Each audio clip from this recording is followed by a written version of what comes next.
Tony Stark. I build neat stuff. I got a great girl. And occasionally, save the world. So I can't.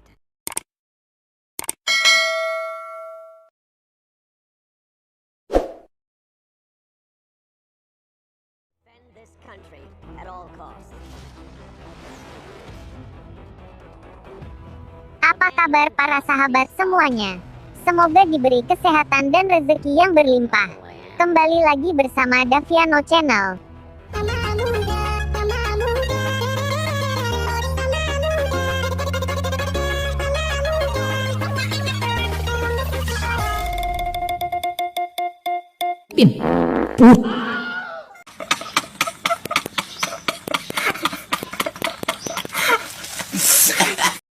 Kali ini, Mimin akan membahas alur cerita dari film yang berjudul Iron Man 3. Langsung saja ke alur ceritanya.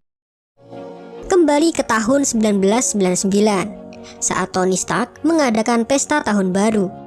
Tony bertemu dengan seorang ilmuwan bernama Maya Hansen yang menemukan ekstremis, yaitu sebuah eksperimen tentang treatment regenerasi yang mampu menyembuhkan luka dengan cepat dan mampu menumbuhkan bagian tubuh.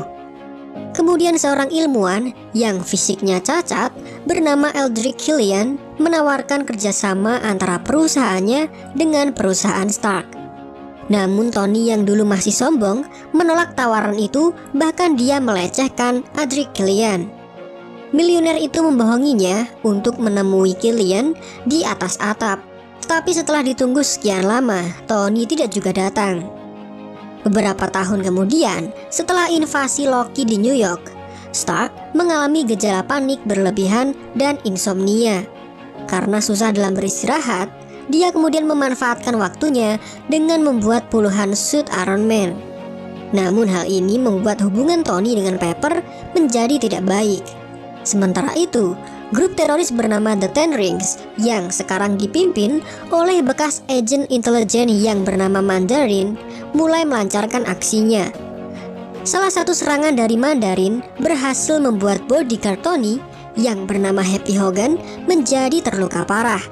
Karena kejadian itu, Tony kemudian berbicara dan dengan tegas menantang Mandarin di depan pers. Kemudian, tanpa menunggu waktu yang lama, Mandarin pun langsung membalas tantangan itu dengan menghancurkan rumah Tony menggunakan serangan dari tembakan helikopter. Hansen kebetulan sedang berada di sana dan dia sempat memperingatkan Stark. Untungnya Hansen dan Potts berhasil melarikan diri dari ledakan ini. Tony yang terjatuh ke lautan juga selamat berkat bantuan dari salah satu kostum Iron Man-nya. Jarvis kemudian membawa Tony yang sudah pingsan ke sebuah desa di Tennessee. Jarvis memilih lokasi ini karena mengikuti rencana penerbangan Tony ke tempat yang sama yang sebelumnya sudah menginvestigasi Mandarin. Suit yang membawanya sekarang tidak memiliki tenaga yang cukup untuk kembali ke California. Dan sementara itu, dunia mengetahui bahwa Tony Stark sudah meninggal dunia. Tetapi, di tempat persembunyiannya, Tony dibantu oleh seorang anak berumur 10 tahun yang bernama Harley. Tony Stark menginvestigasi sisa ledakan di daerah tersebut yang memiliki tanda serangan dari Mandarin. Dia kemudian menemukan fakta bahwa ledakan itu dipicu oleh tentara bekas uji coba dari penyembuhan ekstremis temuan Hansen. Namun karena tidak stabil, maka tentara tersebut kemudian meledak. Ledakan dan kematian tentara tersebut digunakan Mandarin untuk menutupi kegagalan dari percobaan ekstremis. Stark kemudian menginterogasi seseorang yang dicurigai sebagai subjek dari ekstremis. Namun Tony malah diserang oleh agen Mandarin yang bernama Brand dan Savin. Eldrick Killian sendiri berhasil menipu intelijen Amerika dengan memanipulasi lokasi Mandarin. Mereka mengirim James Rhodes yang sekarang menggunakan kostum Iron Patriot, dan akhirnya armor Iron Patriot itu malah berhasil dicuri. Sementara itu, dengan bantuan dari Harley, Stark berhasil melacak Mandarin ke Miami dan berhasil menyusup dengan senjata sederhana buatannya. Di dalam markas Mandarin, Tony kemudian menemukan fakta bahwa Mandarin ini hanyalah seorang aktor berkebangsaan Inggris yang bernama Trevor Slattery. Trevor sendiri bahkan tidak menyadari aksi kejam yang sudah dilakukan oleh Aldrich Killian. Ternyata, Killian menggunakan ekstremis milik Hansen sebagai obat untuk menyembuhkan cacat yang dideritanya, dan kemudian mengembangkannya untuk membantu para veteran perang dalam penyembuhan luka. Tony kemudian ditangkap dan Killian menunjukkan kepadanya bahwa Pepper Potts sudah disandra dan akan dijadikan subjek dari prosedur ekstremis.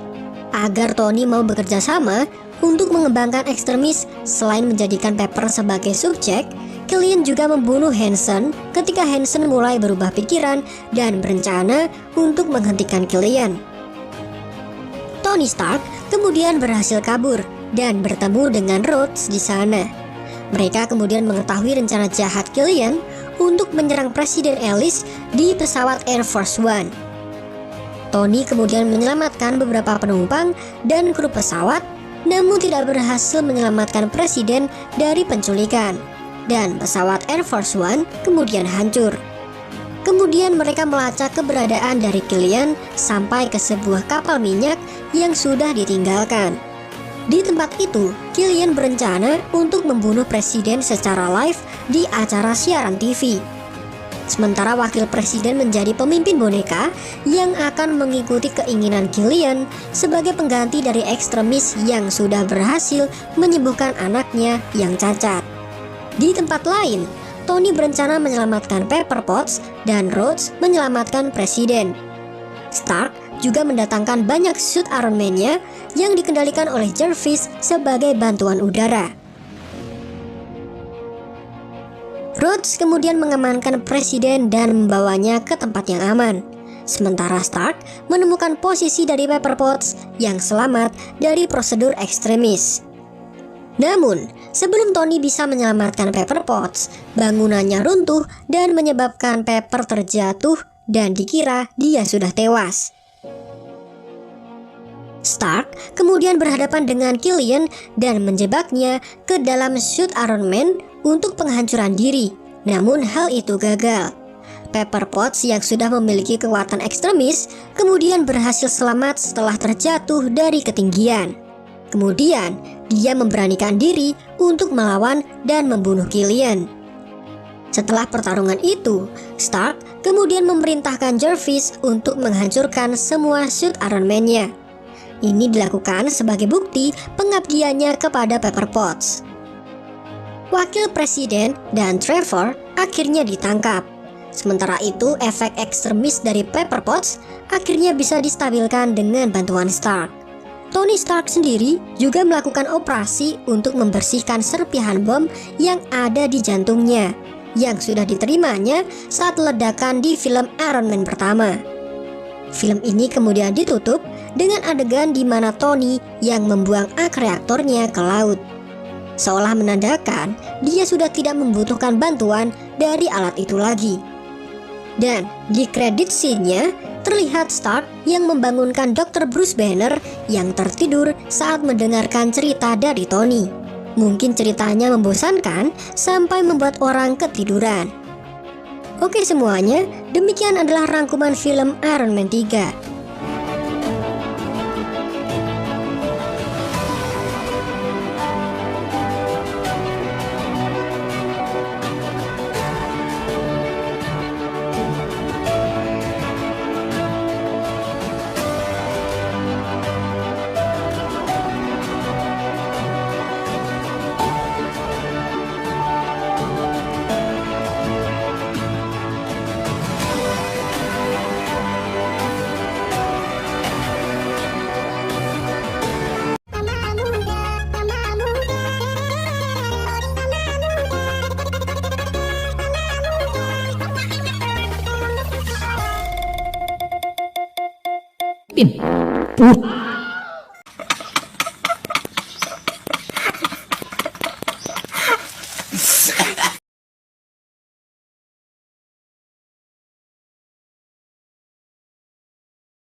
Pin.